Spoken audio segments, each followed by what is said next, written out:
어떤 아가씨가 보험회사에다가 보험료를 청구했습니다. 그런데 회사에서 돈을 안 준다는 거예요. 그래서 회사를 찾아가서 따졌습니다. 왜 보험료를 안 주십니까? 그랬더니 아가씨, 보험료는 사고 났을 때만 주는 거지 임신한 건 안 줘요. 저 정상 임신 아니에요. 사고로 임신한 거예요. 보험료를 주셔야 돼요. 일주일 동안 잘 지내셨습니까?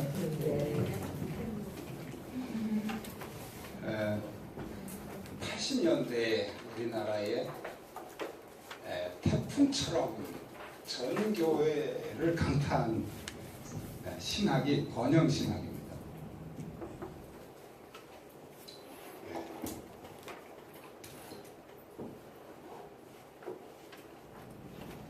이 번영신학의 핵심이 뭐냐면 긍정주의.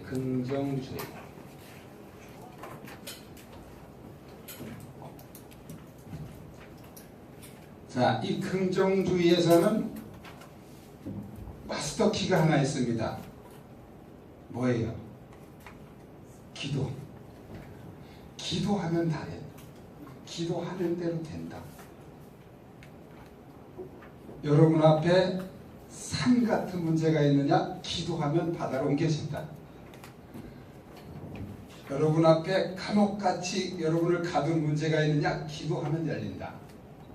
자, 그래서 성경에 있는 많은 기적들, 그런 역사들이 전부 다 이 긍정주의로 풀어갑니다.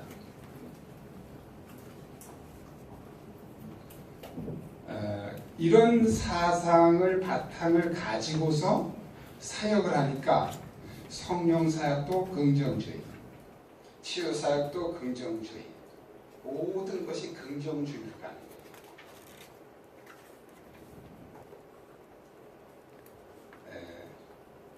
제가 요즘에 에레미야서하고 에스겔서를 새벽에 계속 이어서 이렇게 강의를 하고 있는데, 제가 가끔 이렇게 요즘 얘기하다 보면 혀가 씹혀요. 이게 60대가 되고 나서 나타난 증상입니다. 말하다 갑자기 막 이렇게 이상한 발음이 나와요. 자, 이 에레미야서와 에스겔서를 강의하다 보니까 이스라엘을 망하게 한 사상이 긍정주의더라고요.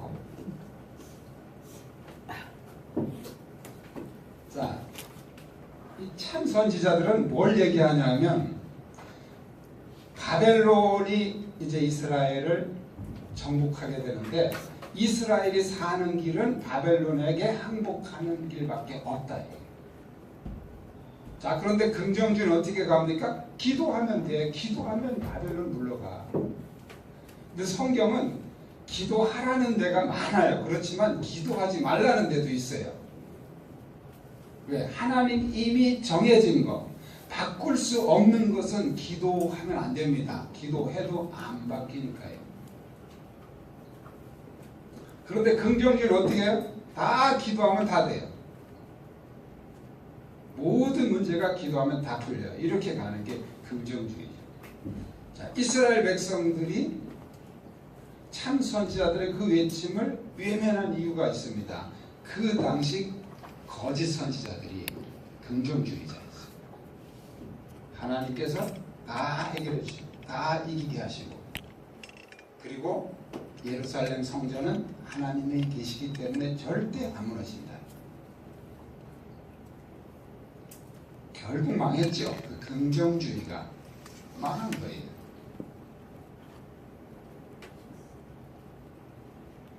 기도는 우리 문제를 해결해가는 마스터키가 아닙니다.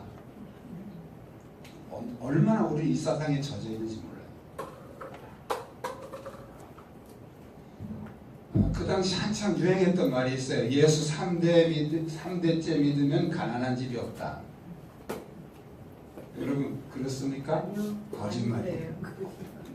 이게 이제 긍정주의, 이게 번영신학의 맹점입니다.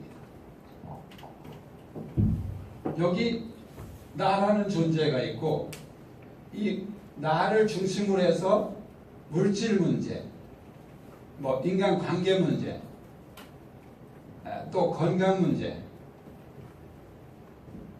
자녀 문제, 이런 여러 가지 문제들이 둘러싸고 있는데 긍정주의는 기도하면 다 해결돼. 자, 그러면 지금 그 기도의 방향이 전부 밖으로 향해 있죠. 나한테는 아무것도 문제가 없어. 전부 다 이게 문제고 이게 문제고 이게 문제예요. 그래서 긍정주의는 자기를 못 보게 만드는 거예요. 자, 그렇게 가다 보니까 결국 내가 주인이 되는 거죠. 내가 주인이 돼. 그 다음에 이 문제를 해결해 줘야 되는 어떤 전능자가 필요하죠. 그분이 바로 주님이에요. 그래서 이 주님이 다 문제를 뒤치다꺼리 해주는 종이 되어버렸어요. 말로는 주님인데 실제로는 그 주님이 종이 되어버렸어요. 이게 긍정주의의 약점입니다. 얼마나 이 긍정주의가 성령님, 하나님, 예수님, 보혈, 성령의 능력, 얼마나 이런 단어들을 많이 쓰는지 아세요? 근데 문제가 뭐냐면 그게 전부 다 내 문제를 해결하기 위한 하나의 도구란 말이죠. 자, 그러니까 뭐예요? 내가 중심이 돼서 내가 원하는 모든 것이 만사형통. 근데 이걸 믿음이라고 가르쳤어요. 이건 믿음이 아닙니다. 이건 자기 신념일 뿐이에요. 자기가 만들어낸 믿음이죠. 자기가 만들어낸 믿음은 신념이에요. 자, 믿음은 뭐냐면 주님이 주인이에요. 말 그대로 주님이라는 말소리는 그 단어 속에는 주인에다가 니자 붙여서 존칭어 붙여서 나의 주인이라는 거죠. 그분이 앞서가시고 나는 뒤따라가면서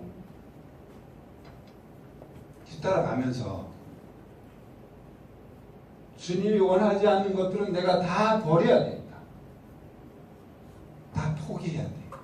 그게 이제 자기 부인이죠. 자기를 부인하고 그 다음에 십자가를 지고 그거죠. 근데 이 긍정주의는 슬그머니 주객이 전도돼 버렸어요. 입만 열면 성령의 능력, 예수님의 보혈, 뭐 좋은 말은 다 갖다 쓰는데 자기가 주인이 되어버렸어요. 예수님은 수종자가 되어버렸다. 80년대 한참 유행했던 찬양 뭔지 아시죠? 나의 등 뒤에서 할 수 있다 하시니는 할 수 있다 해보자. 이게 전부 80년대에 긍정주의 사상과 탁 맞아떨어지는 찬양들이었어요. 우리가 그걸 잘못했다 이럴 필요는 없어요. 그러나 문제는 그것이 주가 되니까 잘못되는 거죠.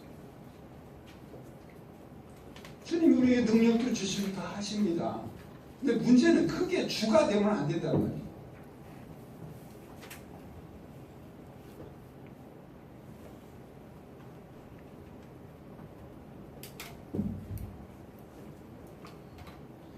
제가 그때예요. 80년대. 저는 신학을 조금 늦게 했습니다. 그때 제가 28살에 신학교를 들어갔어요. 어느 기도원을 갔더니 요즘에는 제가 이렇게 실명을 안 밝히려고 합니다. 녹음을 해서 고발을 한대요. 명예훼손. 그래서 이제 실명을 하지 않고 목사, 어느 기도원, 어느 교회 이렇게 얘기를 하기로 했어요. 어느 기도원을 갔더니 찬송가를 이렇게 바꿔볼래요. 부름받아 나서니 그 찬송을 멸시천대 십자가는 제가 지고 가오리다. 그렇잖아요. 근데 그 기도원을 갔더니 멸시천대 십자가는 예수님이 지셨으니 손을 흔들고 그렇지 않습니다.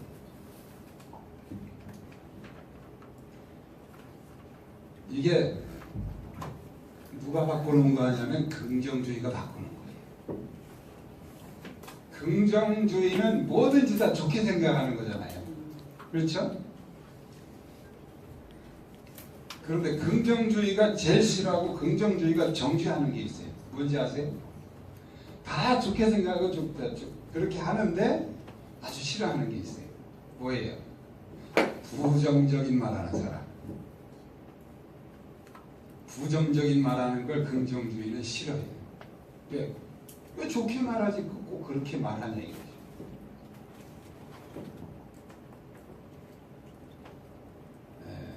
그래서 그 당시 한창 많이 유행했던 설교, 저도 그 은혜 받은 설교예요. 그게 그 당시에는 저 뭐 아무것도 모를 때니까. 예수님께서 모든 십자가에서 우리의 모든 질병과 저주를 다 짊어지셨기 때문에 우리가 예수를 믿으면 더 이상 질병과 저주로 고통받을 이유가 없다는 거죠.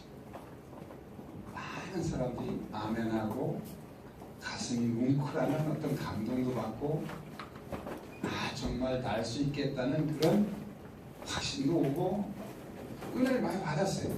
그리고 한국 교회가 사실은 그 당시에 확 부흥을 했습니다. 긍정주의의 바람을 타고 부흥을 했어요. 타이밍이 묘하게 잘 맞았습니다.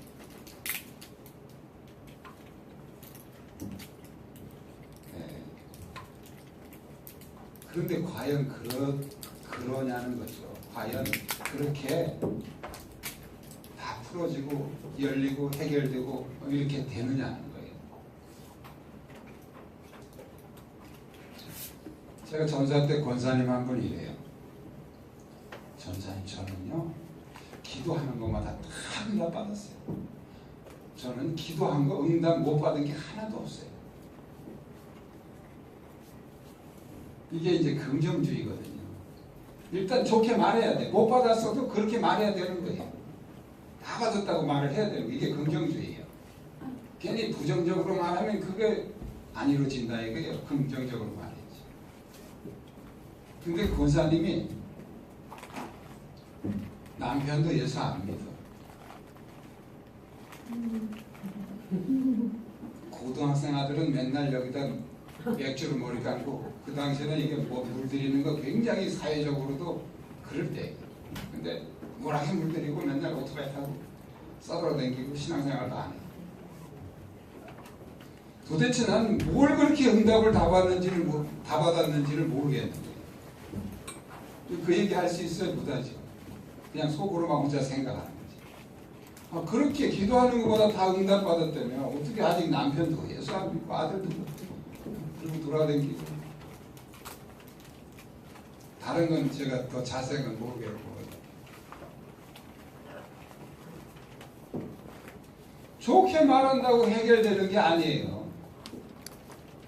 이 긍정주의는 자꾸 결론 중심으로 갑니다. 결과 중심, 결론 중심. 결론만 좋으면 좋은 겁니까?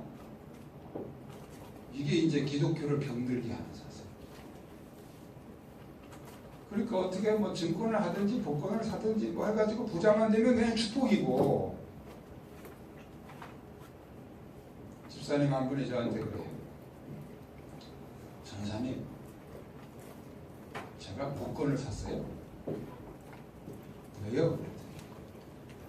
우리 그 교회가 건축을 해야 되는데 내가 가진 돈은 없고 복권 하나만 탁 맞으면 제가 그걸로 교회 건축도 하고 11조도 드리고 그렇게 한다는 거예요. 그러면서 저를 보고 기도해달래요. 제가 기도해주게 생겼나 보세요. 집사님 이거 버려요. 왜요? 버려요 그거. 하나님 절대로 안 맞춰주셔. 교회를 그렇게 쉽게. 그게 도깨비 신앙이에요. 도깨비 신앙. 뚝딱 해가지고 해결하는 거예요. 이 긍정주의가 도깨비 신앙이잖아요. 내가 좋은 대로 원하는 대로 다 되는 거예요. 그러니까 자기를 돌아볼 기회가 없는 거예요. 전부 다 문제만 바라보고 이것만 해결하고 이거 어떻게 그게 도깨비 신앙이에요. 하나님을 도깨비를 만들지 말라 이거예요.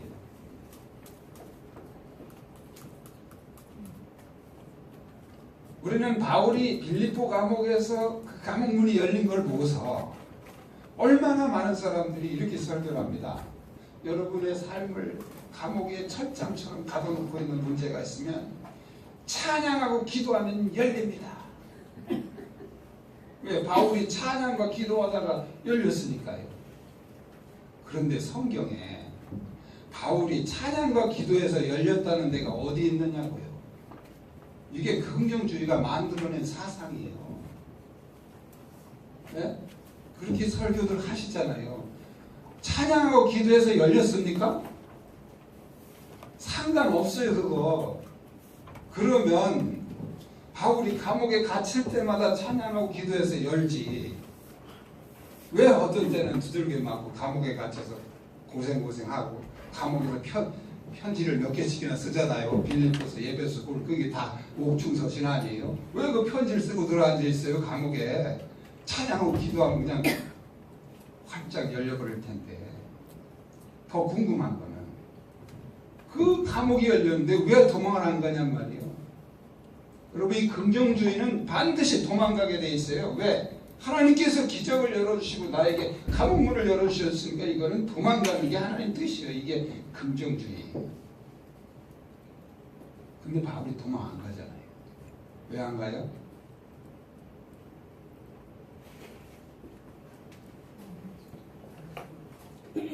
도망간다고 해결되는 게 아니잖아요. 왜 열어주셨을까? 이건 100% 하나님이 도망가라고 열어주신 거야. 이게 이제 긍정주의가 해석하는 거죠. 바울은 꿈쩍도 안 했어요. 그런데 보니까 간수가 자살을 하려고 하는 거죠. 그래서 간수를 막은 거죠. 바울이 그렇다고 해서 자살하는 간수 막으려고 일부러 나온 것도 아니에요. 단지 그냥 열렸을 뿐이고 바울은 도망갈 이유도 없는 것이고, 그러니까 주님께서 하나씩 풀어 가시잖아요.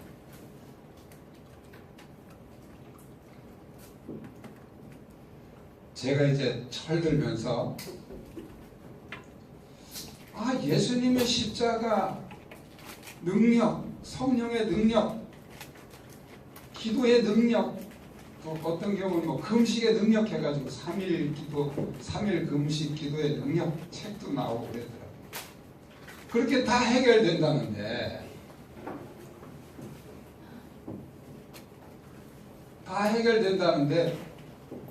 나는 왜 해결이 안 되는가? 이 차이가 도대체 뭔가? 제가 고민을 하다 보니까 하나님이 저한테 깨달음을 주신 게 있어요.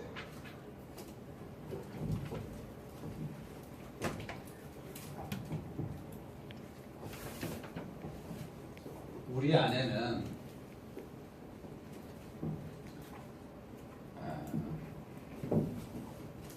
두 가지 소유권의 문제를 이해해야 우리가 삶의 신앙생활에서 오는 문제를 여러분들이 정확하게 이해할 수 있습니다. 두 가지 소유권.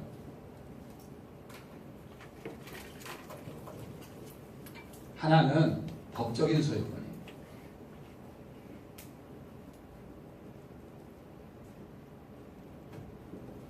또 하나는 실제적인 소유권이죠. 이 법적인 소유권은 법적으로 이것이 당신 것이라고 인정해주는 어떤 증빙서류입니다. 아주 쉽게 예를 들면 등기 권리증이죠. 등기 권리증. 이게 법적인 소유권이에요. 그래서 공공기관에서, 나라에서 정해준 공공기관에서 이 물건이 당신 것입니다라는 증빙서류를 만들어요. 이게 법적인 소유권. 실제적인 소유권은 지금 현재 사용하고 있는 거예요. 내 거는 아닌데 사용하고 있는 거죠. 그런 거 있어요. 저 오늘 승용차 타고 왔는데 저거 제 거 아니에요. 요즘에 이제 리스 제도라는 게 있어서 매달 얼마씩을 내면 그 회사에서 다 보험도 들어주고 우리는 그냥 매달 얼마씩 사용료만 내는 거예요. 집으로 말하면 이제 월세 형식의 그런. 장로님들이 차를 사야 된다고 그러면서 제가 그랬죠. 아이 우리 교회 형편에 뭔 차를 사냐고. 지금 나 타는 차 잘 굴러가니까 바퀴만 잘 굴러가면 차야 뭐 괜찮은 거 아니냐 그랬더니 이 차 타는 또 거의 같은 가격으로 새 차를 살 수 있습니다 하면서 이 리스 차를 이렇게 얘기를 하더라고요. 오히려 이게 절약이 된다는 거예요. 보통은 이렇게 휘발유를 쓰는데 이 리스 차는 가스 연료가 가스로 나와서 그 가스 연료비에서 많이 절감이 된대요. 보통 휘발유 차가 10만 원 이상 나오는데 이거는 5만 원 거의 안 넘어가요. 뭐 4만 7, 8천 원 이렇게 거의 절반 가격이죠. 제 차 아닌데 제가 타고 다녀요 지금. 소유권은 나한테 없어요. 저거는 회사의 소유권 다 있어요. 그래서 제가 이렇게 위반을 하면 이 쪽지가 저한테 오는 게 아니고 회사로 가요. 회사에서 저한테 보내줘요. 당신이 몇 월 며칠에 이렇게 한 쪽지가 왔으니까 책임져라고 저한테 보내줘요. 그건 제 과실이니까. 이런 게 이제 뭐냐면 실제적인 소유권이죠. 법적으로는 내 것이 아닌데 실제는 제가 쓰고 있는 거잖아요. 자, 그런데 요한복음 10장에 보면 이런 얘기를 하고 있습니다. 예수님이 나보다 먼저 온 자는 절도요 강도니. 예수님보다 먼저 온 절도와 강도가 있다는 거예요.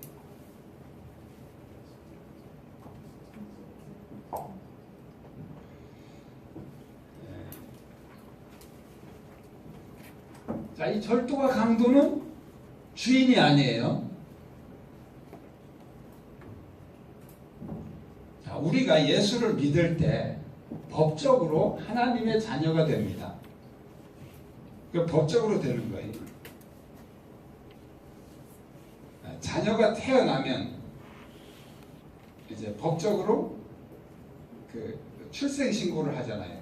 출생 신고하기 전에는 실제로 내 자녀지만 이 자녀는 법적으로 증명이 안 돼 있어요. 그 옛날에는 혹시 뭐 하도 이제 질병으로 잘 죽으니까 1년쯤 두고 보다가 1년쯤 지난 다음에 돌잔치하고 그때서 이제 출생신고라고 그래서 우리 세대 그 이상 되시는 분들은 거의 다 한 살씩 줄어 있습니다. 실제 나이보다. 왜 그러냐면 하도 많이 죽으니까. 괜히 신고했는데 또 벌크덕 죽으면 괜히 저거 문서만 어지러우시잖아요. 그러니까 옛날 어르신들이 가만 두고 본 거 1년 정도 죽나 안 죽나. 그러다가 안 죽으면 이제 출생신고라고 그러죠. 자, 이 출생신고가 뭐냐면 법적으로 내 자녀라고 하는 증빙 서류가 되는 것이죠. 자, 우리가 예수를 믿을 때 구원받는다 뭐 그러죠. 구원받는다 뭐 영생 얻는다 뭐 여러 가지 표현하는데 하나님의 자녀가 된다 그랬잖아요. 요한복음에서 하나님의 자녀가 된다. 예수를 믿을 때 우리가 하나님의 자녀가 되는데 그것은 법적으로 자녀가 되는 거예요. 그럼 하나님의 자녀가 됐으면 진짜 하나님의 자녀답게 모든 악한 세력들을 이기고 능히 담대하게 믿음으로 살아야 되는데 그게 되느냐 말이죠. 잘 안 되잖아요. 왜 그러냐면 예수님보다 먼저 온 절도와 강도가 있다. 이것들이 우리의 삶을, 자, 절도는 몰래 훔쳐가는 거죠. 강도는 빼앗아가는 거죠.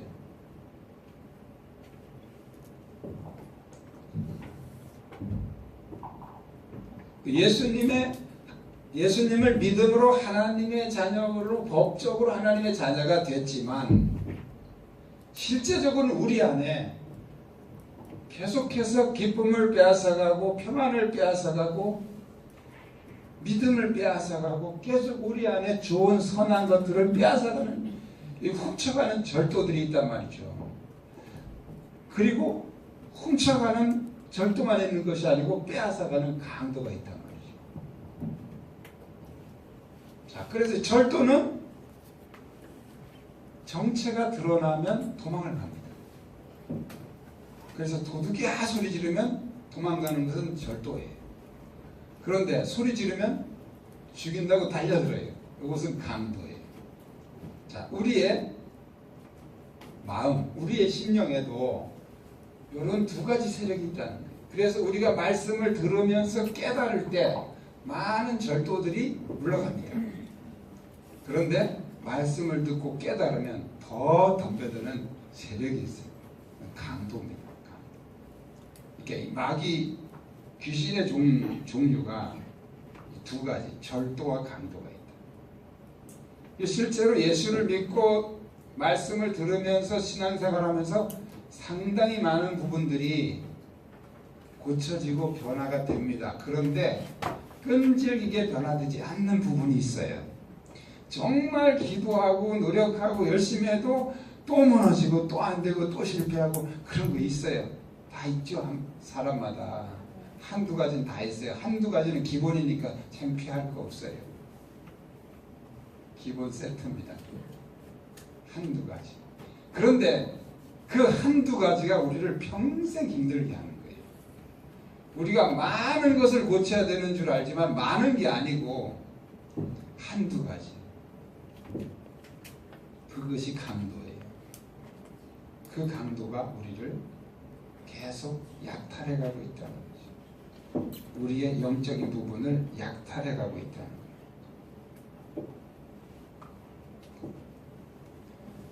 이스라엘 백성들이 이제 하나님이 아브라함을 불러서 약속을 주시잖아요. 아브라함에게 떠나라, 가라. 어디로 가면 가나안 땅으로 가면. 그리고 거기서 뭐라 그래요? 동서남북을 봐라. 내가 이 땅을 너와 내 자손에게 줄 것이다. 너와 내 자손에게 주리라. 그때의 이스라엘 가나안 땅은 법적으로 아브라함의 후손의 땅이 된 겁니다. 자, 그런데 그때부터 아브라함의 후손이 거기서 잘 자랐느냐? 아니죠. 여차저차 해가지고 이제 애굽으로 내려가서 430년을 있다가 올라와 보니까 이 가나안 땅이 전부 다 말 그대로 가나안 족속들이 다 차지하고 있는 거예요. 자, 이 가나안 땅은 법적으로 누구 땅입니까? 네? 이스라엘 땅이죠. 법적으로 이스라엘. 왜냐하면 아니 만물을 창조하신 그 하나님이 너 이 땅 가져 그랬는데 그게 누구 땅이에요? 법적으로. 법적으로는 이스라엘 땅이요. 그런데 애굽에 갔다 올라와서 보니까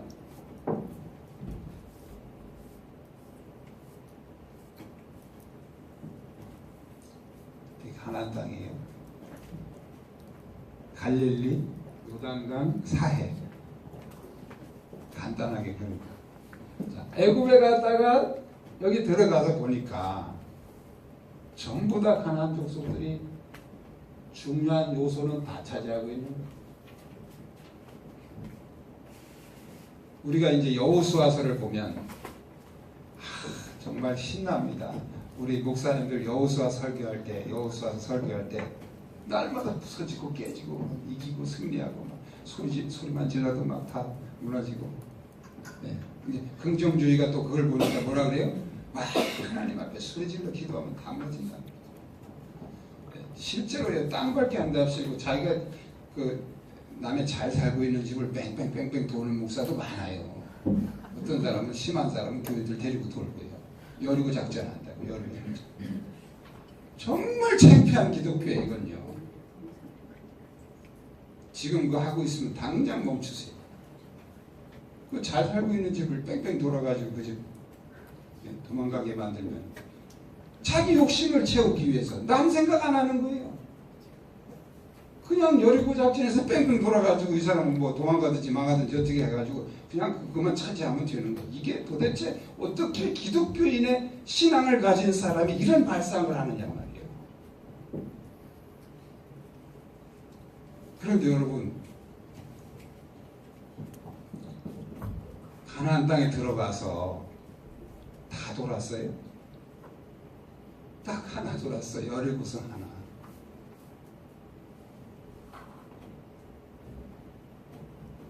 그리고 막 무너지잖아요. 막 무너져. 그래서 여리고 여호수아서를 설교할 때 신나요. 막 무너지고 하니까 막 기도하면 되고 순질면 되고 순종하면 되고 뭐 다 되고.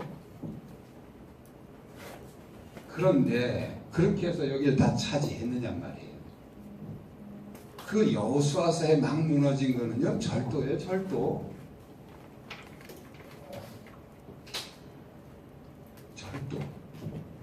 힘없이 막 무너진 거예요. 정말 끈질기게 남아있는 강도가 있는데 이 강도의 별명이 일곱 족속이에요. 일곱 족속 성경에 자주 나오죠. 일곱 족속. 요게 강도예요. 강도. 안 나갑니다. 안 나갑니다. 자, 계속해서 이제 사사기로 넘어가면 계속 이스라엘 백성들과의 문제가 되는 족속이 요 일곱 족속. 요 강도들의 강도.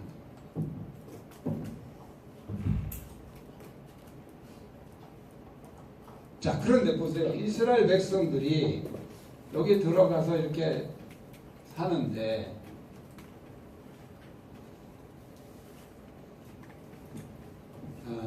이 주변에는 에돔 족속, 모압 족속, 암몬 족속 뭐 쭉 나오죠. 아수르, 메소포타미아, 사사기 처음에 이스라엘 쳐들어온 나라가 메소포타미아죠. 뭐 바벨론, 뭐 주변 나라들이 쫙. 자, 그런데 이것들이 쳐들어오기 전에 이 내부에서 일어나는 현상들이 있어요. 그 사사기에는 계속 반복되고 있죠. 그 현상이 뭐냐면 하친이요. 하친. 누구하고? 일곱 족속하고. 얘네들하고 친하게 지내면 여기서 밀고 들어와요.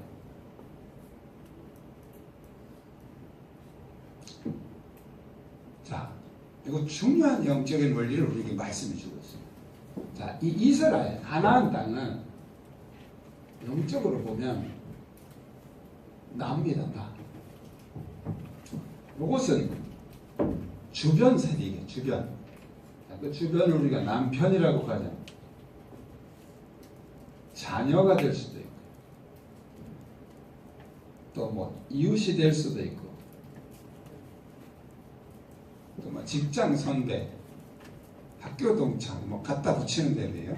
주변에 나를 제외한, 나와 가까이 지금 만나고 교제하는 이 사람들은 주변 세력이에요. 자, 그런데 우리가 대부분의 어떤 문제에 고통을 당할 때 누구 때문에 당합니까? 나 때문에. 이 사람들하고 관계 때문에 자꾸 당하잖아요. 친하다고 그냥 와서 해장국 사주면서 이거 도장 하나 찍어달래 찍었는데 도망가가지고 그냥 보증 잘못 써가지고 그것 때문에 그냥 가슴앓이하고, 돈 빌려줬는데 떼먹고 도망가서 또 가슴앓이하고, 또 이거 골치 아픈 존재 아니야 이거?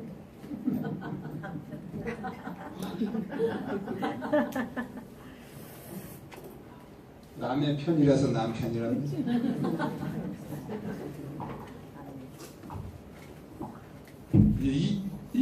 이건 또 어때요? 이거는 또 골치 아픈 존재. 자, 이 주변 세력들이 나에게 어떤 고통을 준단 말이죠. 자, 그러면 대부분의 사람들은 특히 긍정주의는 야 이것이 문제다 그래 이거. 그래서 뭐라 그래요? 믿지 않는 남편을 위해서 40일 작정기도 하고 금식기도 하고 철회기도 하고 막 기도 마스터 키니까 금식기도 안 되면은 철회기도 하고 철회기도 안 되면 작정기도 하고 모든 기도의 무기를 다 동원해서 막 처부수자 그 인간 때려잡자 그 인간 하면서 막 그 속에 있는 뭐 음란의 귀신은 떠나가고 뭐 무슨 귀신은 떠나고 하면서 또 예수의 이름으로 명령하면 다 나간다고 막 그러지요. 예수의 이름으로 명령 다 나갑니까? 나중에 제가 축사할 때 그때 다 나옵니다. 안 나가요. 그 한마디 단순하게 믿고 과감하게 시도했다가 망신 많이 당합니다. 원리를 잘 아셔야 돼요. 왜 안 나가는지. 자, 이것들이 이제 쳐들어오면 이스라엘 백성들이 막 아우성칩니다. 막 아우성쳐. 그럼 하나님이 이걸 어떻게 처방을 하십니까? 네? 사사를 세워서. 사사는 이제 판관, 오늘날로 말하면 판사 같은 사람이죠. 사사들이 일단은 이걸 쫓아내고 그 다음에 뭘 하냐면 이 백성들에게 왜 잘못되는지 알려주고 하나님과의 관계를 회복하게 합니다. 그럼 이제 편안해요. 몇 년 편안하다가 이제 그 사사가 죽으면 또 금방 이것들하고 화친을 해. 그럼 이제 또 다른 세력이 들어와. 자, 그러면 문제는 이것들이 들어온 게 아니고 내가 들어오게 끌어들인 거죠. 자, 남편이 지금 나를 지독하게 속썩이는 것은 그 남편이 나를 공격하기 이전에 내가 그 남편을 공격하도록 끌어들인 거죠. 요건 거의 동의 잘 안 하실 거예요. 그런데 원리적으로 보면 동의를 안 할 수가 없어요. 지금까지 우리는 이 긍정주의 때문에 이것을 쫓아내야 되고 이것을 굴복시켜야 해결이 된다고 너무 이게 여기 아주 사상으로 꽉 박혀버렸어요. 근데 신명기 2장에 보면 하나님 무슨 말씀을 하고 있냐면 너는 에돔 사람 땅에 들어가지 말고 모압 땅에도 들어가지 말고 암몬 땅에도 들어가지 말아라. 그 땅은 내가 한 발자국도 주지 않았다. 이렇게 얘기를 하고 있어요. 한 발자국도 주지 않았다. 그런데 긍정주의는 아니다. 우리가 기도로 밀고 들어가면 다 정복된다. 이게 문제 이게. 왜 하나님이 주지 않은 땅을 위해서 그렇게 몸부림치면서 인생을 낭비하십니까? 제가 종종 이제 상담을 받으면 거의 같은 패턴이에요. 주로 이제 남자들은 상담 안 하고 여자들이. 남자들은 자존심 상해서 안 해요. 그냥 대충 살다가 죽으면 끝이지 뭐. 그래도 어떻게 살려보려고 몸부림치는 우리 여자들 때문에 그래도 이민족이 희망이 있는 거예요. 그래서 상담을 해보면 거의 같은 문제고 같은 생각이에요. 그게 뭐냐면 요인간만 바꾸면 우리 집은 편안하다 이게. 요인간 때문에 우리가 고통을 받는다 이게. 우리 가정이.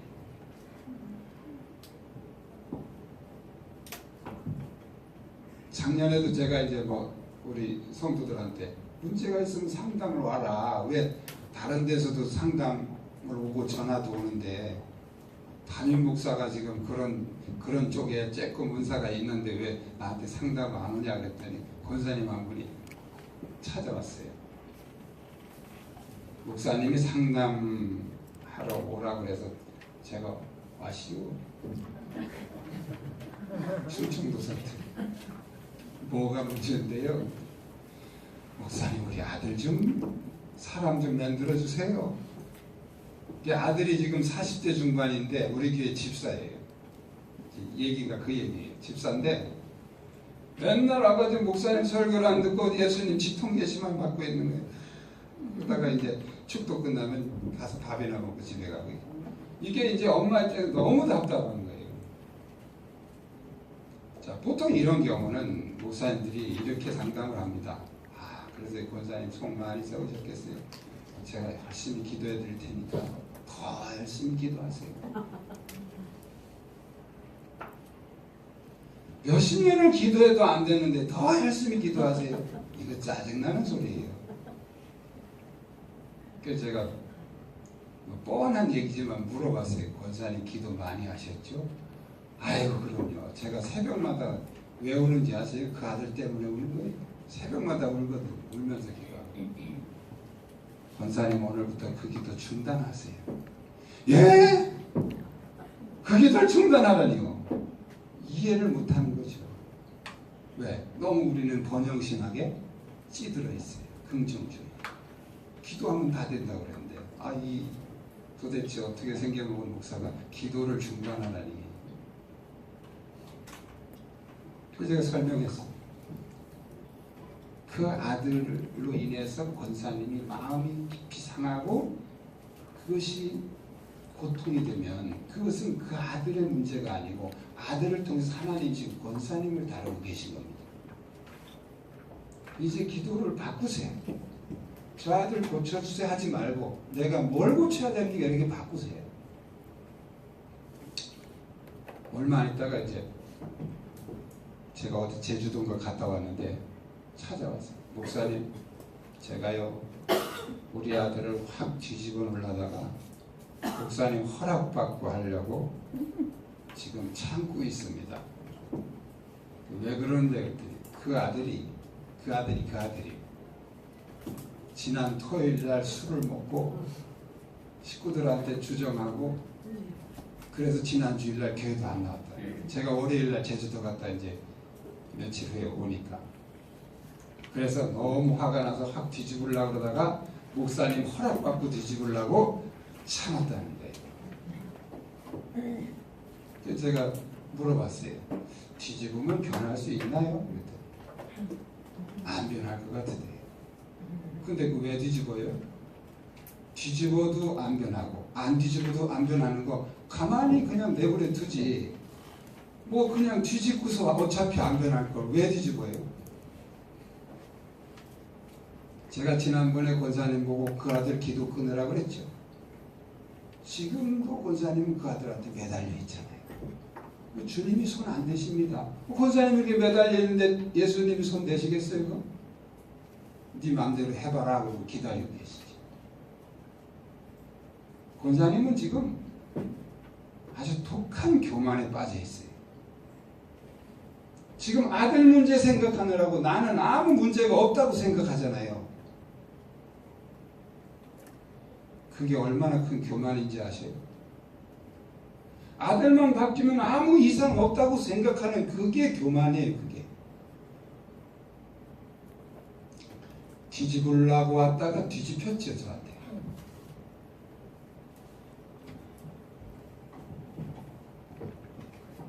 자, 우리는 주변의 세력들이 누군가 때문에 내가 고통당한다고 생각하면 바로 내가 누구와 타협, 어떤 문제와 타협하고 있느냐 하는 걸 체크를 하셔야 돼요. 특히 화 잘 내는 사람.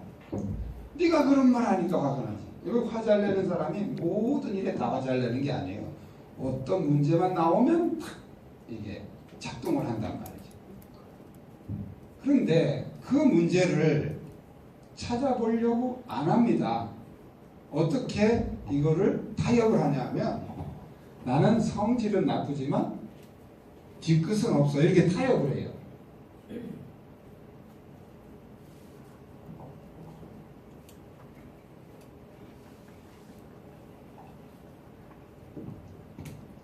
거짓말이에요, 이거예요. 성질 잘 내는 사람이요, 뒤끝이 끝도 없습니다. 평생 두고 싶어요. 그 사람한테 한번 잘못 걸리면요, 평생 두고 싶어. 뒤끝이 없긴 뭐가 없어요. 그거는 자기 스스로. 여러분, 왜 이 사람들하고 왜 화친합니까? 일곱 족속. 예? 일곱 족속은 왜 화친했어요, 이스라엘이? 못 이겨 먹으니까 편하려고. 따라합시다. 못 이겨 먹어도 못 이겨 먹어도 화해는 하지 맙시다. 화해는 하지 맙시다. 껄끄럽거든요. 그러니까 좋은 게 좋다. 긍정주의잖아요. 좋게 생각하자. 네? 좋게 생각하자. 그러니까 자꾸 타협을 하는 거예요. 이 못된 성질을 좀 고쳐야 되는데 노력해도 안 돼. 참아봐도 안 돼. 힘써도 안 돼. 믿으면 되냐? 믿어도 안 돼. 찬송에는 믿으면 되겠네 하지만 믿어도 안 돼. 왜? 이건 제대로 문제 파악을 못하니까 엉터리로 믿으니까 안 되는 거예요. 그러니까 타협하는 거죠.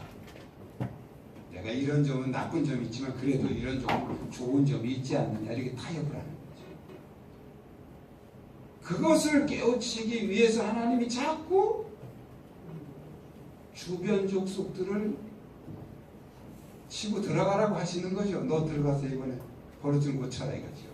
자, 그런데 우리가 이게 잘못된 신앙관을 가지고 있으니까 이거 물리치는 데만 결사적으로 힘쓰지 원인이 뭔지 이 일곱 족속이 무엇이고 이것을 어떻게 내가 일곱 족속을 싸워서 쫓아내야 되느냐는 이 문제에 대해서 관심이 없단 말이에요. 아까 제가 그 권사님한테 말씀드렸거든요. 아들에게 너무 집중하니까 권사님은 자기 자신에 대해서 생각하지 않는다. 우리 뇌구조가 그렇게 돼 있어요. 이미 저것이 문제다라고 생각해버리면 여기서 결론이 나버린 거예요. 그러면 그 다음에 내 문제는 있느냐 묻지도 않아요. 당연하게 저것이 문제죠.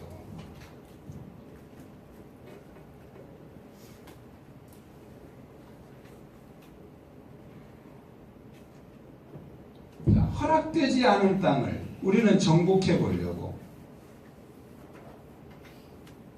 평생 몸부림치면서 기도하면서 됩니까?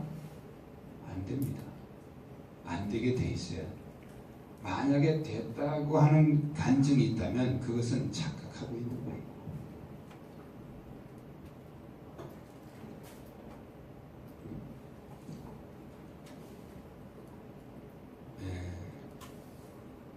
우리가 예수를 믿으면 다 되는 것 같지만 성경에는 아주 이런 부분들에서 굉장히 사건, 역사를 통해서 우리에게 많은 부분들을 말씀해 주고 있습니다. 하나님이 아브라함을 축복하시고 가나안 땅을 주시고 그리고 축복하셨죠. 그리고 그 자식이 없는 아브라함에게 제일 큰 응답이 뭐냐면 자손이잖아요. 자손에 대한 약속. 내가 이 땅을 너와 네 자손에게 줄 것이다. 자, 아브라함의 아들이 이삭이에요. 자, 이삭의 아내 리브가가 임신을 했는데 이건 사고가 아니에요. 정상 임신을 한 거예요. 그런데 그 속에 쌍둥이가 있어요.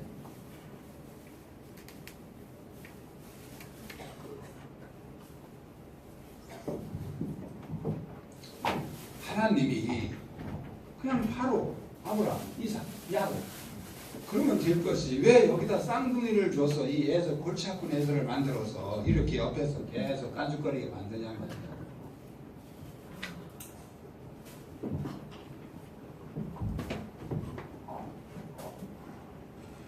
이 에서와 야곱은 성도 안에 있는 두 세력입니다.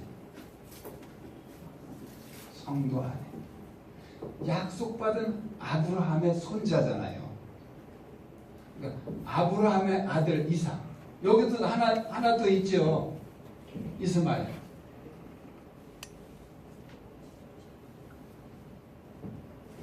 자, 이스마엘과 이삭. 약속받은 아브라함의 안에 있는 두 세력이죠. 자, 또 이삭 안에서 에서와 야곱. 두 세력이. 사무엘상에 가면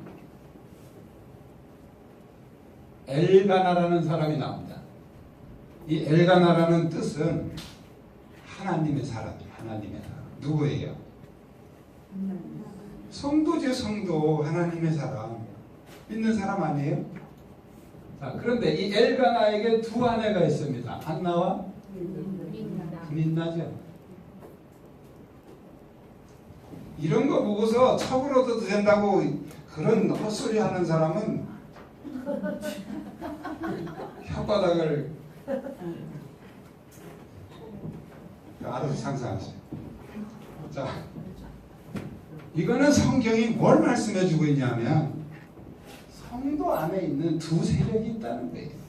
하나는 계속해서 세속적으로 나가려고 하는 세력, 분인나. 분인나라는 말은 보석이라는 말이에요. 세속적인 냄새가 물씬 나잖아요. 그리고 한나, 영적인 세력. 우리 안에 공존하는 두 세력이죠. 이 가나안 땅에 있는 이스라엘 백성과 가나안 족속.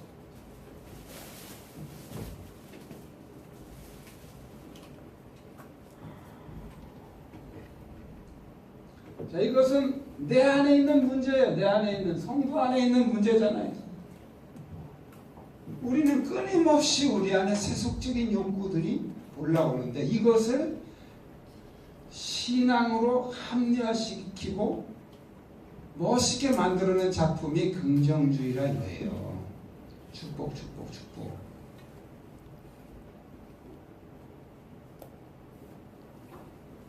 속는 거죠.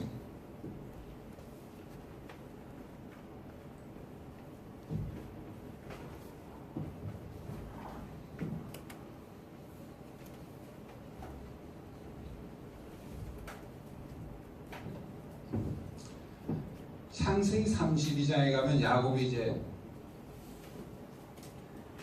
그 삼촌 하란의 집에서 돌아옵니다. 돌아오다가 강을 하나 만났는데 그 강 이름이 야복강이에요.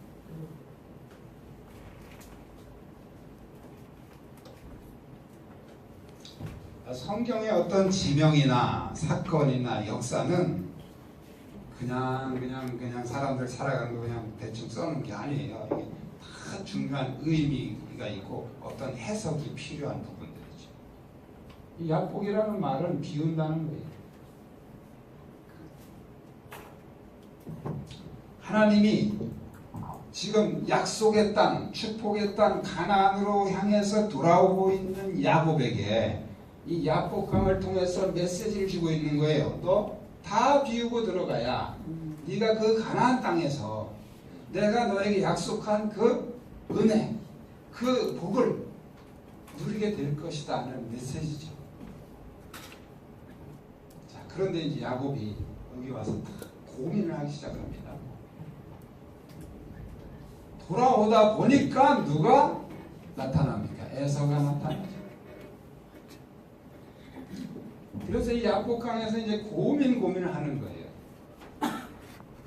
그래서 먼저 이제 종을 보냈죠. 가서 에서한테 내가 돌아온다고 안부를 전하고 그 다음에 그 동향을 좀 살피고 와라. 그랬겠죠? 그러니까 종이 갔다 오더니 뭐라고 하냐면 당신의 형 에서가 400명을 거느리고 지금 오고 있습니다. 이렇게 얘기해요. 그때부터 이제 야곱이 발등에 불이 떨어진 거죠. 야, 큰일 났구나. 지금 다 죽었다. 그래서 이제 머리를 막 굴립니다. 양떼, 소떼 막 1차, 2차, 3차, 4차 막 나눠가지고 종들하고 1차로 제일 죽어도 아깝지 않은 거 먼저 보내고 그 다음에 덜 아까운 거 2차, 제일 아까운 거 마지막 이렇게 해가지고 다 앞서 이제 보낸 거예요. 자, 그리고 나서 이제 야복강에서 밤을 지새우는데 누굴 만나냐면 천사를 만나요. 거기서 밤새도록 씨름을 하죠. 자, 이것이 이제 긍정주의 번영신학에서 어떻게 해석이 됩니까?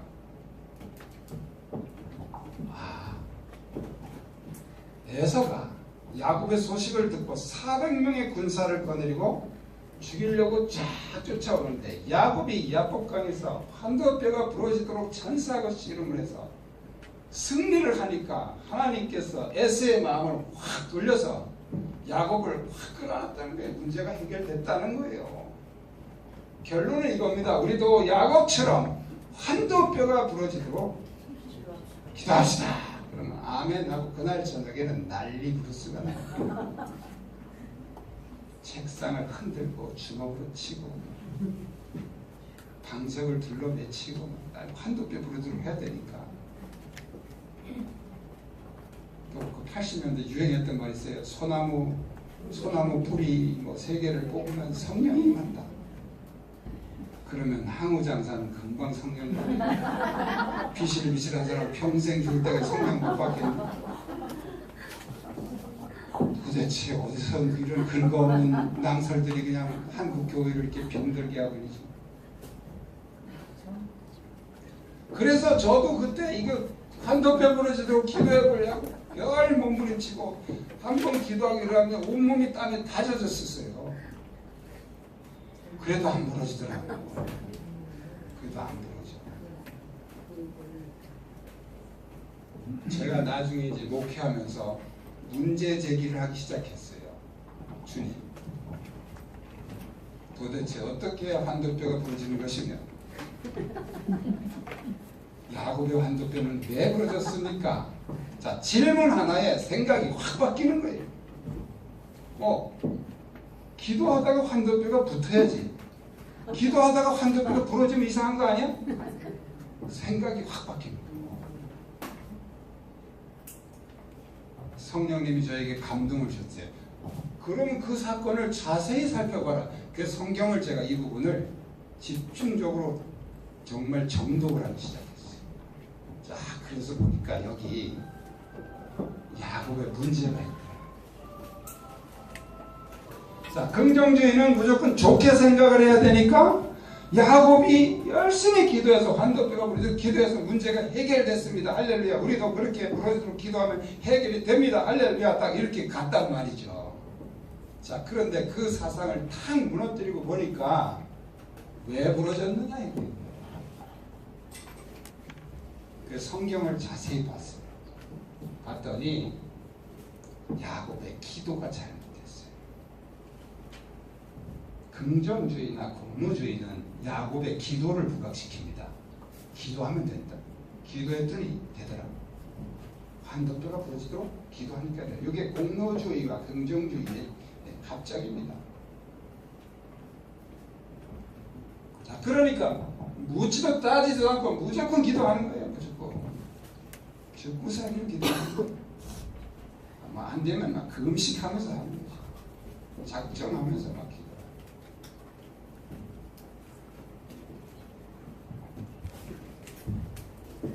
열심히 하는 것보다 바르게 하는 게 중요한 거예요. 잘못된 것은 열심히 할수록 더 많은 죄를 짓게 됩니다. 도둑놈은 좀 게을러야 주변 사람들이 덜 고생해요. 도둑놈이 부지런하면 그 주변 사람들이 그만큼 많이 고통을 당하는 거예요. 왜? 잘못된 건 열심히 할수록 잘못되는 거예요. 우리가 이런 잘못된 사상과 잘못된 신앙관을 가지고 열심히 하니까 교회는 점점 더 피폐해지고 한국 교회의 복음이 무너지는 것입니다.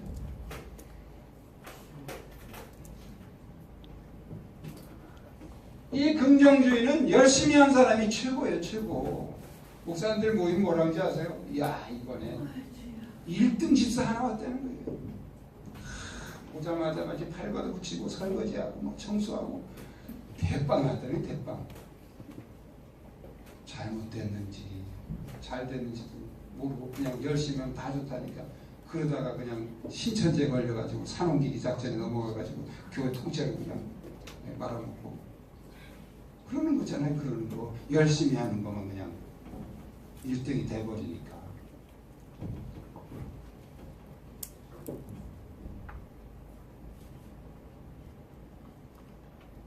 야곱의 기도 내용을 보면 거기 뭐 구구절절이 많지만 핵심은 그겁니다. 애서 해결해 주세요. 그거. 창세기 32장 앞부분에 야곱의 기도 내용 보십시오.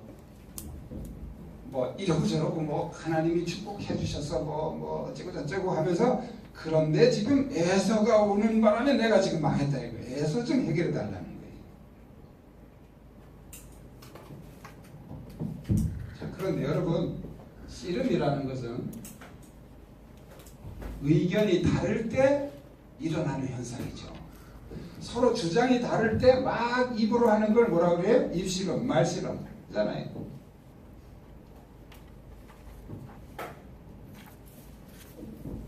그러면 야곱은 지금 에서가 문제입니다 라고 했는데 천사가 아니다 그러니까 씨름이 되는 것이지. 오케이, 에서가 문제예요. 내가 해결해 줄게. 이게 무슨 씨름이 돼요? 아니다 이러니까 씨름이 되는 거지. 그러면 천사는 뭐라고 그랬겠어요? 성경에는 없어요. 제가 유추해 보건데 에서가 아니다. 그럼 뭐 누구예요? 너다죠. 너. 네가 문제다. 이걸 가지고 밤새도록 씨름합니다. 여기다가 아주 기가 막힌 얘기를 하나 더 붙이죠. 야곱이 천사와 씨름해서 이겼기 때문에 이스라엘이 되고 이스라엘이 하나님과 겨루어 이겼다는 거잖아요.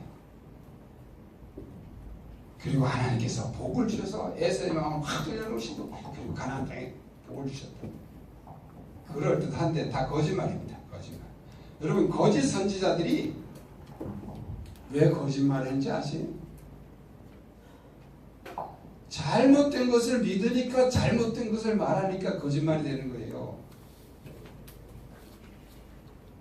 그 사람들은 바벨론이 우리 이스라엘을 이긴다고 생각을 안 해요. 그들 속에는 믿음이 하나님께서 바벨론을 이기게 하신다는 거예요. 근데 이게 잘못된 믿음이에요. 왜 잘못된 믿음이냐? 하나님 말씀에 귀 기울이지 않고 자기 신앙, 자기 사상, 자기 생각, 자기 목적대로 아까 말씀드린 것처럼 긍정주의. 좋게 생각하자 이거죠.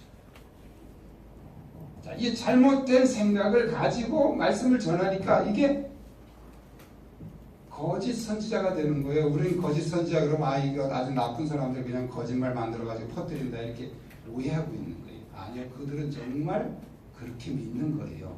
순수하게 믿는 거예요. 내가 믿는 것을 말한다고 그게 진리인 줄 착각하시면 안 됩니다. 우리는 믿는 것을 말하는 것이 아니고 하나님이 말씀하신 것을 말하는 거예요. 그게 진리인 것이죠. 우리가 잘못된 것도 믿을 수 있어요. 우리의 판단력은 한계가 있거든요. 그래서 우리는 특히 목회자들은 늘 이걸 씨름해야 됩니다. 내가 전하는 말씀이 정말 하나님의 메시지인지 내가 원하는 것인지 성도들이 원하는 것인지.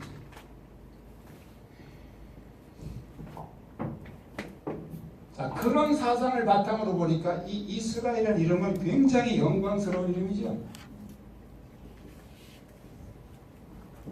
그러니까 어떻게 한 수 더 떠서 우리도 이스라엘이 됩시다. 망언입니다. 망언. 왜 그런지 아세요?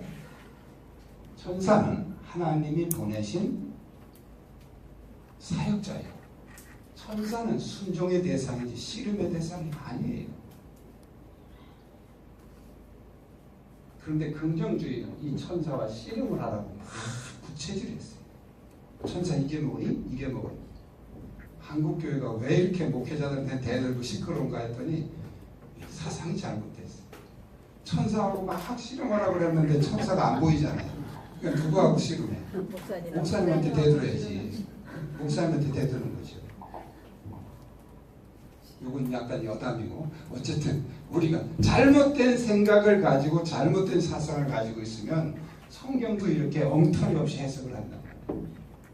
성경에 에서가 군사를 건드리고 오다가 마음이 변했다는 얘기가 그렇게 가능성 있는 얘기가 비슷한 얘기라도 한 구절도 있으면 찾아오십시오.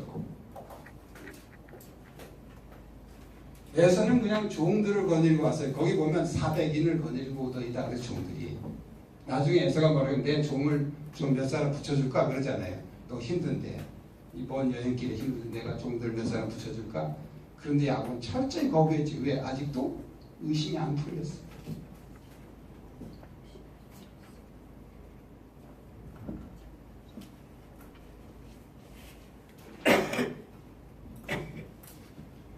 제가 먼저 있던 지방에서 목사님들 몇 명이 저보고 이렇게 어떻게 알고서 몇 명이 모여가지고 이걸 좀 강의해달라고 제가 이렇게 얘기를 하는데 목사님 한 분이 한숨을 푹 쉬면서 그러니 어떻게 한대야 여태까지 내가 한 말이 있는데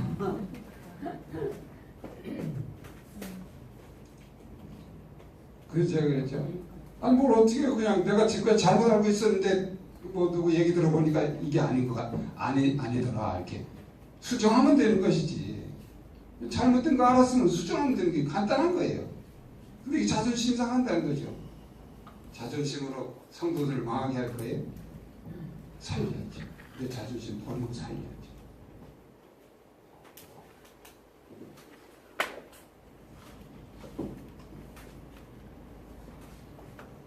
제가 이 말씀을 깨닫고 나서 안 부르는 찬송가가 있어요. 368장.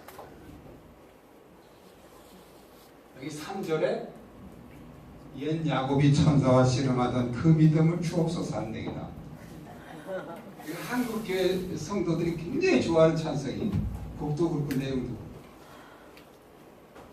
그런데 야곱이 씨름한 게 잘못됐는데 우리도 그 믿음을 달라고. 이거 왜 그러냐면 신앙이 그렇게 되니까 해석을 그렇게 하니까 잘못된 신앙을 그대로 믿음으로 둔갑시켜서 우리 안에 강화시키고 있잖아요.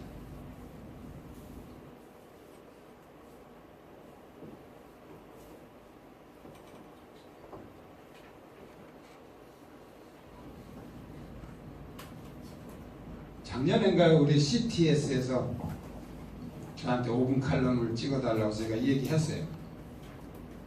뭐 전국으로 나간다고 그러더라고요. 우리의 잘못된 신앙이 찬송가를 이렇게 만들고 이렇게 기도하게 만들고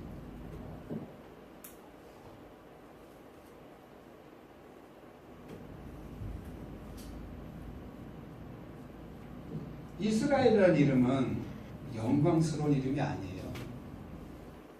망신스러운 이름은 망신스러운 이름. 자, 시골에서 또 옛날에 어떤 아버지가 아들을 하나 낳는데 완전 꼴통이. 누구 말도 안 들어. 아버지도 못 이겨 먹어 이 녀석은. 얼마나 고집불통인지. 그럼 동네 사람이 뭐라 그럽니까?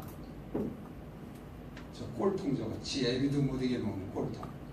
이스라엘이 그거 아니에요? 하나님과 겨루 이겼다. 하나님도 못 이겨 먹는다. 하나님이 못 이겨 먹는 게 뭐예요? 하나님이 뭐 힘으로 그거 못 이기겠어요? 야곱? 그 야곱 속에 있는 고집이요 고집. 천사하고 밤새도록 씨름해도 끝까지 지는 문제가 없고 애서만 문제라고 주장하는 그 고집, 그 에고이즘. 그게 환도뼈고 그게 바로 하나님도 못 이겨 먹는 거예요. 제가 가끔씩 이렇게 상담을 하다 보면 제 얘기는 항상 같아요. 뭐 제가 깨달은 게 그거니까. 그러면 이제 얘기를 들으면서 은혜를 받아요. 아멘. 맞습니다.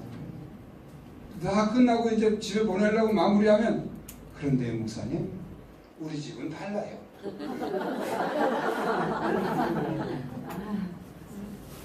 그게 누구예요? 그게 야곱이잖아요. 그게 야곱이에요. 아주 끈질깁니다. 이 야곱이 끈질겨요.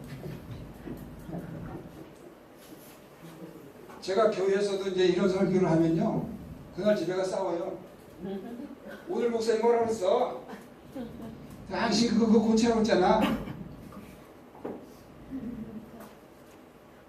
여기도 듣고 가서 그럴 사람 더러 있어요.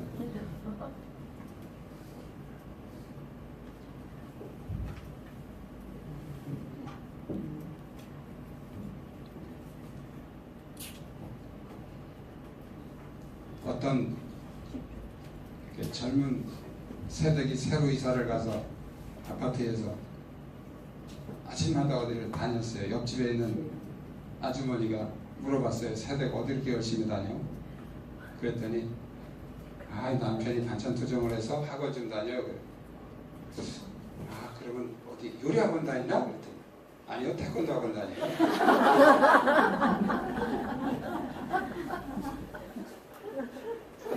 이거 야곱이잖아요, 야곱. 네가 받겠는데 아니요, 예서 받겠. 예서 잡아야 돼. 예서 잡아야 내가 살아. 우리 아들, 네가 아들 때문에 문제인데 내가 왜 해결하고 내가 왜 기도를 해야 돼? 아들을 바꿔야지. 남편이 문제인데 남편 바꿔야지. 왜 내가 주여 내 문제가 뭡니까? 골치 아프잖아요, 이거.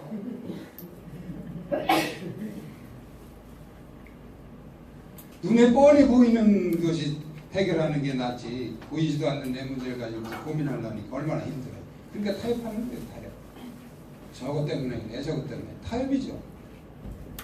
나는 문제가 없어. 저것 때문에 타협하는 거지.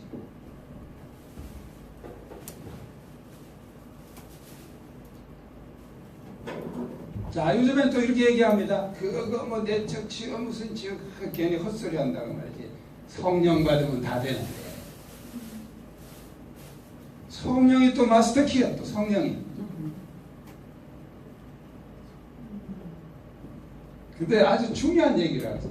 32장 창세기 32장 1절에서부터 3절까지 5절까지 보면 무슨 사건이 나오냐면 마하나임 사건이 나옵니다. 이 마하나임 뭐냐면 하나님의 군대, 하나님의 군대. 자, 야곱이 돌아오다 보니까 에서에 대한 두려움이 있어요. 하나님께서 군대를 붙여주셨어요.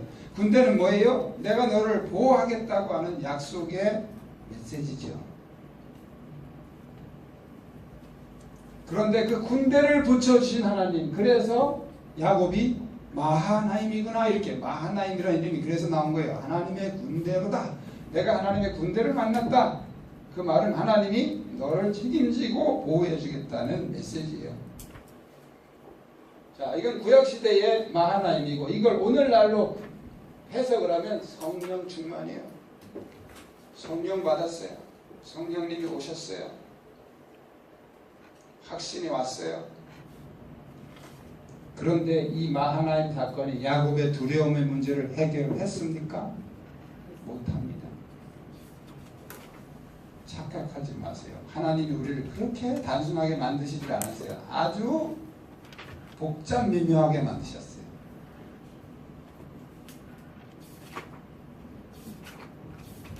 우리가 살아가는 원리도 보면 채워야 되는 게 있고 비워야 되는 게 있잖아요.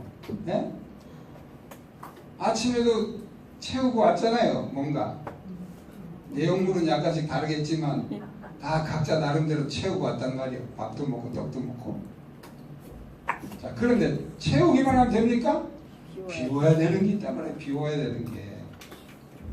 우리 영적으로도 우리가 성령 채워야 되는 거죠. 성령 충만만 받으면 됩니까? 비워야 되는 게 있단 말이에요. 비워야 되는 게.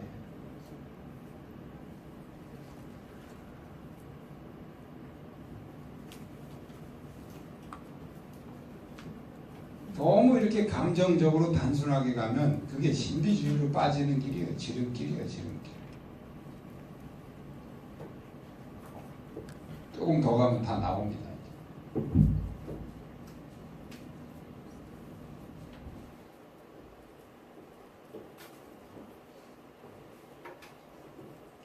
은혜를 경험하는 거하고 문제를 해결하는 것은 각도가 달라요. 은혜 받으면 다 해결된다는 것은 이런 거예요. 지저분한 그릇에다가 깨끗한 음식을 넣으면 다 정화돼서 깨끗한 음식이 된다. 이런 논리예요. 아니잖아요. 그런 부정적인 영향이 얼마나 강한지 아세요? 타락한 인간이 이 땅에 살아가면서 모든 만물의 원리를 보세요. 잡초는 그렇게 뽑아내고 제거하고 제초제 뿌리고 해도요 금방 또 살아나옵니다. 근데 곡식은요 내버려두면 크질 않아요. 자꾸 관리를 해줘야 돼요. 우리 안에 영적인 잡초, 어둠의 세력, 안 좋은 습관 해결해야 될 그런 문제들은 그렇게 노력해도 잘 안 됩니다. 비우는 건 어렵다 이 말이에요. 비우는 건 어려워. 그런데 채우는 게 쉽다고 채우기만 하면 다 해결됩니까?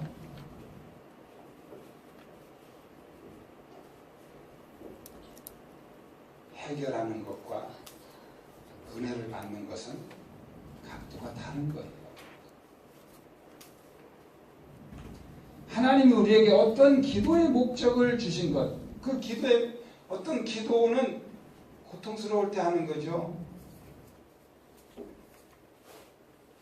그러면 그것은 하나님께서 우리의 문제를 발견하라는 겁니다. 그리고 그것을 해결하라는 거죠. 그 사인이에요. 자, 앞으로 여러분들이 어떤 자녀 문제나 남편 문제나 아내 문제나 뭐 이런 문제가 있으면 저한테 전화하실 필요 없어요. 전화해도 하나마나 저는 이 똑같은 얘기하니까 당신의 문제입니다. 이 얘기하니까.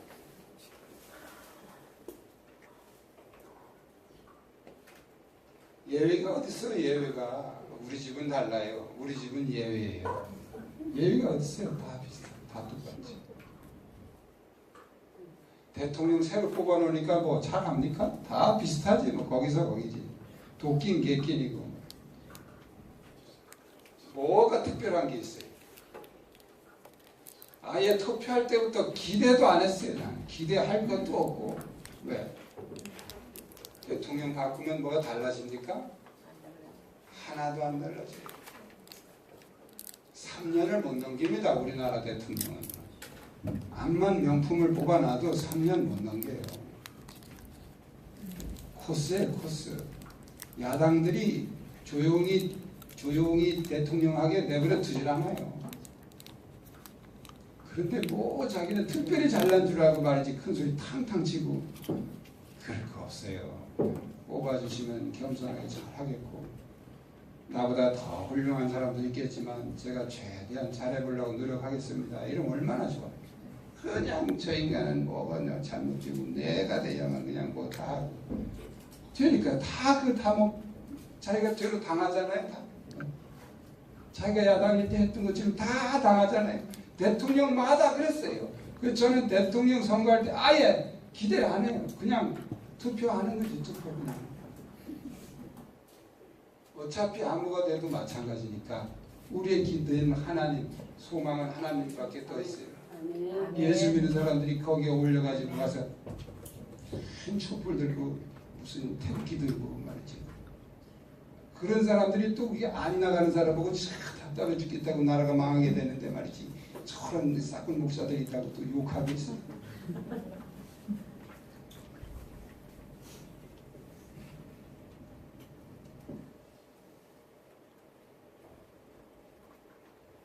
우리는 그런 고통의 문제가 올 때마다 우리 자신을 돌아보면 주여 내가 무슨 죄를 졌습니까? 내가 뭐가 잘못되고 뭘 고쳐야 됩니까? 그리고 이렇게 나라가 어수선한 이 시점에서 예수를 믿는 내가 뭘 해야 됩니까? 진지하게 묻고 그냥 나가서 소리 지르고 물러가라고. 뭐가 달라져요? 물러간 다음에 그 다음에 뭐 대책이 있습니까? 좌파 우파 서로 따지고 여러분 좌파가 오라요 우파가 오라요? 둘 다 잘못된 것이에요. 좌는 좌로 치우친 것이고 우는 우로 치우친 것이고 하나님이 여호수아에게 너는 좌우나 우로나 치우치지 말라는데 예수 믿는 사람들이 왜 태극기 들고 나가서 촛불 들고 나가 이 좌로 치우치고 우로 치우치고 예수 믿는 사람들이 그럼 됩니까? 그러니까 들으면 또 열받을 사람 많죠. 나가서 흔들었으니까.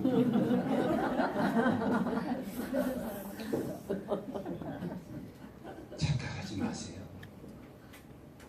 그렇게 세상이 쉽게 바뀌는 게 아닙니다. 대통령 하나 바뀌어가지고 뭐 나라가 바뀌면 얼마나 편하겠어요. 근데 안 바뀌어요. 왜? 국민들이 하나도 안 바뀌었는데 무슨 대통령이 어떻게 바꿔요? 한두 사람이에요. 온 국민이 안 바뀌었는데 불가능한 거예요. 불가능한 걸 믿고 따라가면 그게 망상이에요. 망상. 온 국민이 지금 망상에 빠져 있단 말이에요. 우리는 계속해서 끊임없이 이 성경으로 돌아가서 하나님이 무엇을 말씀하시고 또 우리가 잘못 해석되어지고 잘못 믿어온 것들은 무엇인지 끊임없이 발굴하고 찾아내고 문제를 해결하기 위해서 무릎 꿇고, 그것이 우리 그리스도인들이 이 시대에 해야 되는 일이죠.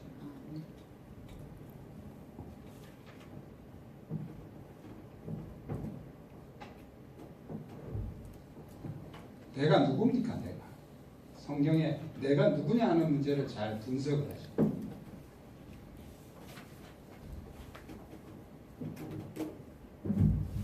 인간이 누구인가?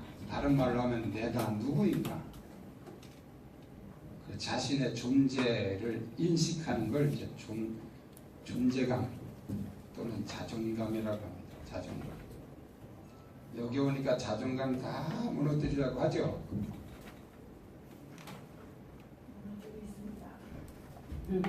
쉽지 않아요. 엄청난 피 흘리는 싸움이 있지 않으면 안 무너집니다. 야곱 아니에요, 이게 야곱.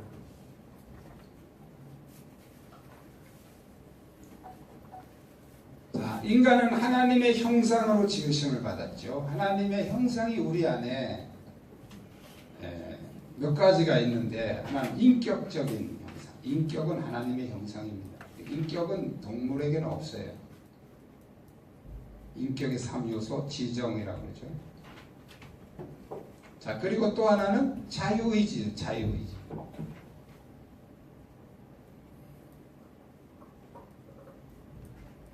하나님이 인간을 만드시고 유일하게 인간에게만 자유의지를 주셨어요. 자, 이 자유의지는 완전한 자유의지입니다. 그래서 어느 정도로 완전하냐면 창조주 하나님을 향해서 대적하고 거부할 수도 있는 자유를 주셨어요.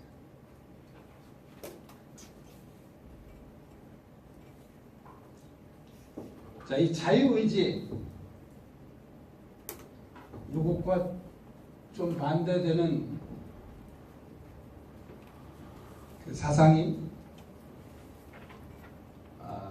예정론이죠. 이거 가지고 시비 많이 합니다. 예정론이에요, 자유의지. 예정론으로 가면 일어나는 문제가 있고 자유의지로 가면 일어나는 문제가 있어요. 저도 이거 가지고 많이 고민했어요. 자, 고민을 하다가 여기 총신되니까 이제 예정론 잘못하면 저 여기서 쫓겨납니다. 근데 하나님이 저한테 이 부분을 딱 정리해 주시는 게 있어요. 하나님이 인간을 창조하시고 나서 타락했죠. 타락하니까 인간을 쫓아내시고, 그러니까 하나님은 인격적이시기 때문에 이 타락한 인간을 바로, 우리 엄마들 같으면 어떻게 그래 괜찮아 앞으로 잘해 이렇게 가지요. 그냥 슬그머니 덮고 그냥 앞으로 잘해 이러고서 가는. 근데 하나님은 그게 아니에요. 온전하신 분이기 때문에 정확한 절차를 밟아야 돼. 그렇게 대충 얼버무리는 게 아니고. 그래서 일단은 분리시킨 후에 이들을 다시 되돌이킬 수 있는 어떤 프로젝트가 필요한 거죠. 그게 이제 구원론이에요. 자, 그런데 그 프로젝트가 뭐냐면 예수 그리스도죠. 예수 그리스도. 자, 그 이전에 여기 뭐 돌제단, 성막, 성전 이런 걸 통해서 이제 예수 그리스도의 어떤 모형을 보여주시고, 자, 예수 그리스도를 통해서 구원을 완성하시죠. 자, 요 예수 그리스도를 통해서 구원을 완성하시는 요 과정이 인간이 타락한 직후에 계획을 하셨을까요? 아니면 인간을 창조하기 전에 계획하셨을까요? 창조하기 전에. 그래서 창세 전에 그리스도 안에서 우리를 택하사. 자, 그리스도 안에서라는 요 말을 싹 빼버리면 창세 전에 택하셨어. 당신 예수 믿을 거 창세 전에 택하셨어. 지옥 갈 것도 창세전 택하시고 이러면 엄청난 문제가 생기는 거예요. 자, 뭘 창세전에 하면 그리스도, 예수 그리스도라고 하는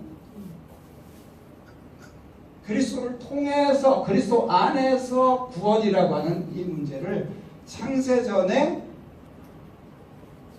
예정을 하시고 그 다음에 사람을 만드셨단 말이에요.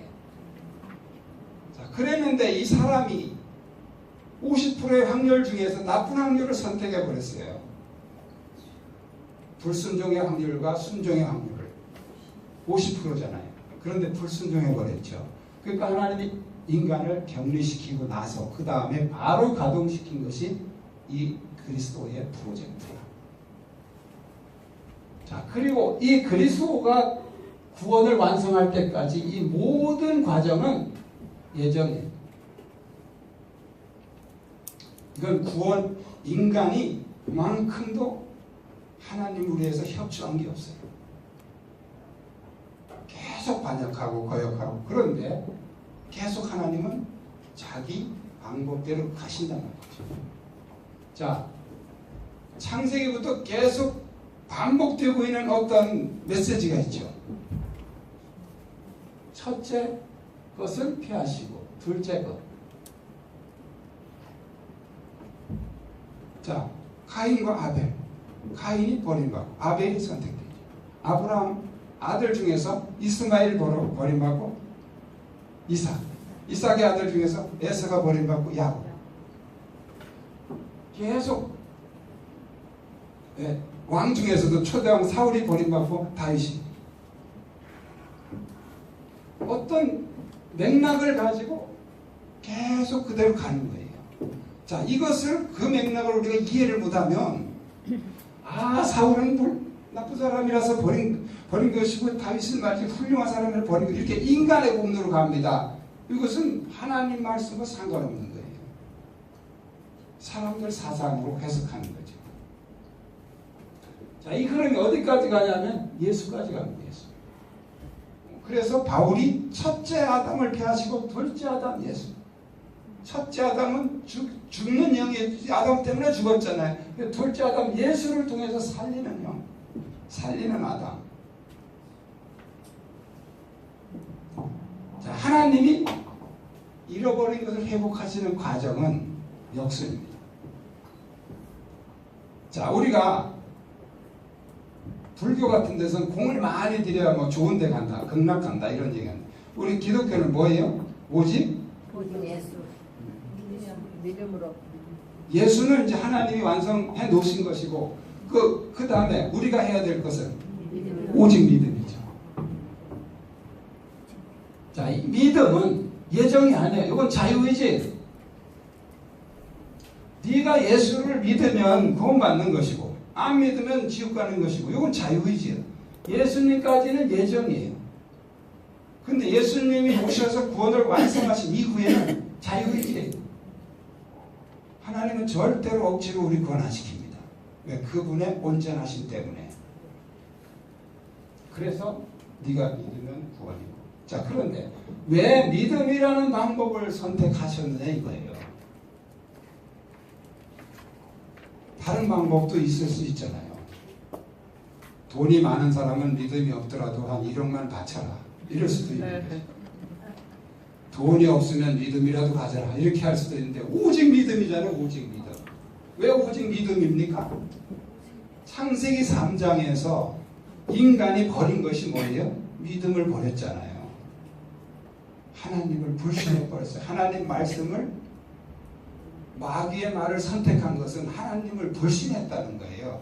그러니까 이걸 회복하는 데는 믿음이 필요한 거죠. 이 믿음을 위해서 하나님이 예수님의 십자가와 부활이라는 근거를 만든 거예요. 그래서 그 예수님의 십자가와 부활이 나를 위한 것이라는 사실을 내가 믿으면 창세기 3장에서 타락한 것이 회복이 된단 말이에요. 아멘.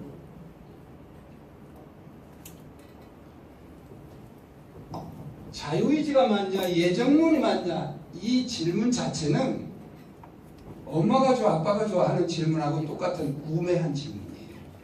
근데 의외로 많은 사람들이 이거 가지고 또 논쟁하고 있어요. 논쟁. 이것은 오화가 아니에요. 오화. 이거냐 저거냐가 아니에요. 엔드. 이것도 이것도예요. 그래서 하나님이 구원을 우리가 절대 은총이라고 하잖아요. 예정론의 특징이 뭐냐면 절대 은총이에요. 왜냐하면 구원을 받는 데 있어서 인간은 털끝만큼도 도움이 된 게 없어요. 전부 하나님이 이끌어 가셨어요. 예정대로 이끌어 가셨어요. 하나님이 거룩한 사람을 통해서 구원하시기로 구원을 이루어 가시기로 했다면 다윗 같은 살인자가 어떻게 거기 그 반열에 설 수 있어요? 야곱 같은 사기꾼이 어떻게 섭니까?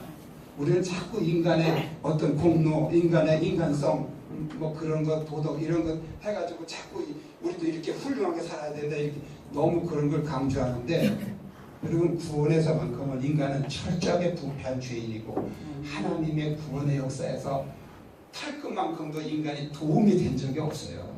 그래서 절대 은총이란, 절대는 완벽한잖아요. 절대 은총이 그래서 절대 은총인 거예요. 그렇게 절대 은총으로 이루어 놓으신 이 구원을 우리는 믿음이라는 하나만 가지면 하나님이 다 허락하신단 말이죠. 아멘. 근데 그 믿음은 예정된 게 아니에요. 각 사람에게 선택하는 대로 하셨습니다. 그래서 그게 자유단 말이에요. 자유이지. 깔끔하게 정리되셨죠? 제가 13년째 여기서 와서 그 얘기를 하고 있어요. 아무도 저한테 이의 제기 안 하더라고요. 그래서 검증되고